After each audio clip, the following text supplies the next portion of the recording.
আর 2 দিন পরে 13 তারিখ জানি কারা আবার নতুন কর্মসূচি দেওয়ার চেষ্টা করছে। কর্মসূচির নাম নাকি লকডাউন। পুরাতন জালেমের নাম আওয়ামী লীগ, তাদের কর্মসূচি লকডাউন ঘোষণা করেছে। অর্থাৎ ওই হিন্দুস্তানের সেবাদাস ফ্যাসিস্ট শেখ হাসিনা আওয়ামী লীগের শীর্ষ নেতৃবৃন্দকে নিয়ে হিন্দুস্তানে লক হয়ে গেছেন। আর দেশে যাদের রেখে গেছেন তাদেরকে 13 তারিখ ডাউন করতে চায়। এই হচ্ছে তাদের লকডাউন। পুরানো জালেম আর নতুন জালেমদেরকে স্মরণ করিয়ে দিতে চাই। আজকের এই মঞ্চের দিকে তাকিয়ে দেখুন, আলেমরা এক হয়েছে, জালেমদের দিন শেষ। বাংলাদেশের শীর্ষ আলেমরা এখানে বসে আছেন। আমার সামনে অসংখ্য তৌহিদি জনতা, অসংখ্য পতাকা, অসংখ্য 8 দলের প্রতীক এবং নাম দেখতে পাচ্ছি। আমি স্বচ্ছ চোখে আলাদা দেখতে পাচ্ছি না। আমি দেখতে পাচ্ছি কুরআন, আমি দেখতে পাচ্ছি ইসলাম।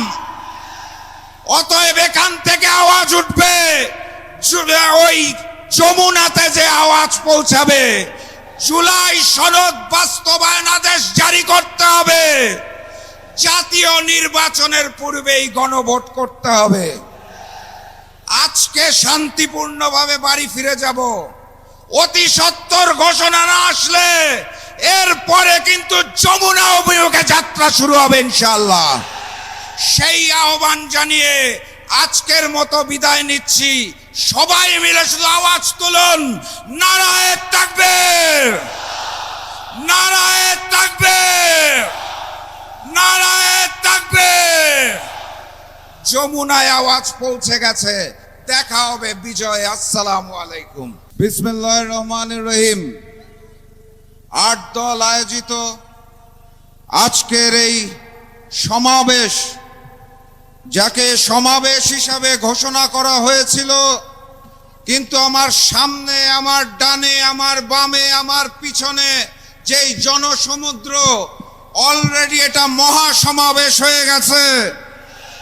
সেই মহাসমাবেশে আগত জনতা, মঞ্চে উপবিষ্ট জাতীয় নেতৃবৃন্দ, মিডিয়ার ভাইরা, সবাইকে জানাই আমার দল জাগপার পক্ষ থেকে সংগ্রামী সালাম এবং শুভেচ্ছা। আসসালামু আলাইকুম। সংগ্রামী ভাইরা আমার, একটি দল যাদের জন্ম হয়েছিল গণভোটের মাধ্যমে, যাদের প্রতিষ্ঠা হয়েছিল গণভোটের মাধ্যমে, তারা আজকে নতুন বাংলাদেশে গণভোট মানতে চায় না। জনগণের চাপে গণভোটে রাজি হয়েছে, কিন্তু তারা বলতে চায় যে আমরা জাতীয় নির্বাচনের দিনে নাকি গণভোট করব।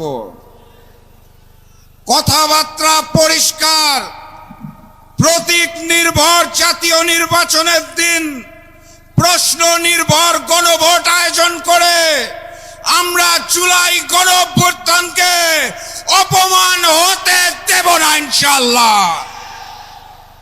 সংগ্রামী সাথী এবং বন্ধুগণ, যারা নতুন করে জালেম হতে চাইছে, যারা নতুন করে চাঁদাবাজি শুরু করেছে, যারা নতুন করে ভূমি দখল শুরু করেছে, যারা নতুন করে রাহাজানি করছে, যারা নতুন করে প্রশাসনকে ব্যবহার করতে চাইছে, সেই বিএনপিকে বিনয়ের সাথে বলতে চাই, 16 মাস আগে আপনারা মজলুম ছিলেন। নতুন করে জালেম হওয়ার চেষ্টা করবেন না।